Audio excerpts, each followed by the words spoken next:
মৃতের পক্ষ থেকে কোরবানি করা যাবে এবং সেই গোশত কি নিজেরা খেতে পারবে?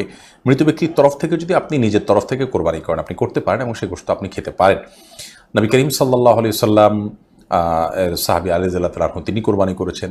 যদিও সৌদি আরবের উলামা ইকরাম তারা অনেকেই বলেন যে মৃত ব্যক্তির জন্য কোরবানি হবে জীবিত ব্যক্তির সাথে মিশিয়ে। ধরুন আমি বললাম আল্লাহ এটা আমার তরফ থেকে এবং আমার মৃত বাবার তরফ থেকে, তো নিজের সাথে মৃত বাবা মা মৃত যে কোনো মানুষকে যোগ করে তারপর কোরবানি করা যাবে। নবী করিম সাল্লাল্লাহু আলাইহি সাল্লাম তার নিজের কোরবানি করেছেন এবং তার পূর্বপুরুষ ইব্রাহিম আলাইহিস সালাম তার তরফ থেকেও কোরবানি করেছেন। তো দুটি মত আছে, যদিও সাহাবা ইকরামের আমল দ্বারা বোঝা যায় যে মৃত ব্যক্তির তরফ থেকে কোরবানি করা যায়। অতএব মৃত ব্যক্তির তরফ থেকে কোরবানি করতে পারেন, সে গোশত আপনি নিজে খেতে পারবেন। তবে মৃত ব্যক্তির তরফ থেকে কোরবানির ব্যাপারে যদি মানত থাকে অথবা ওসিয়ত থাকে, তাহলে সেক্ষেত্রে সেই গোশত আপনাকে বন্টন করে দিতে হবে, এটা আপনি খেতে পারবেন না।